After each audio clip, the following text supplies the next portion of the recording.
Hey Mama, I wanted to share something that came up this week that I wanted to share as one of the biggest energy leaks in our life that is very, very sneaky.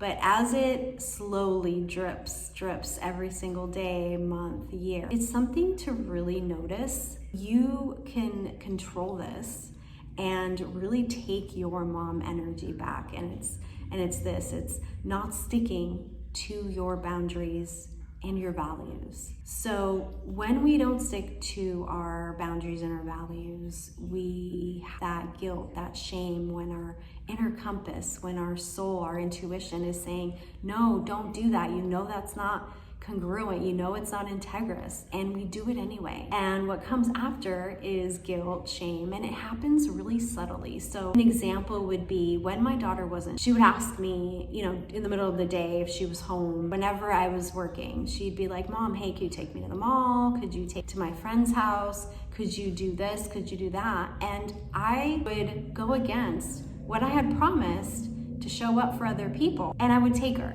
And I'd just be like, oh, I'm just spending time with and later that day, I would kind of be upset, I would resent myself, it'd leak onto my partner, and that energy was just terrible.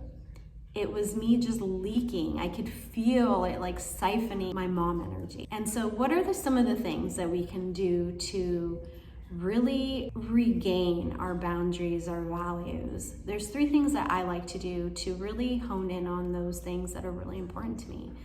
And the first thing is that boundary or value really important to me still? Like really getting clear, is it important or isn't? Because if you can't define it, if it's not tangible, then your brain can't wrap itself around what boundary it is that you have. You just have this gut feeling, this intuition, but you don't know exactly what it is. So define it and then let it go if it's no longer important. And if it is, like really stick to it. So the second thing that I found really helpful is I have this small whiteboard in my kitchen, and every day I write things that are really important to me. So out of sight, out of mind. So if I don't write these things down, I've been pulled in so many different ways that I don't remember. But when I see the whiteboard, when I see, hey, Nancy, this is a boundary, or this is really important to you, I'm like, got it, okay. And it helps me stick to it even more so than just this fluffy idea of a boundary being in my head and not knowing what it really is. So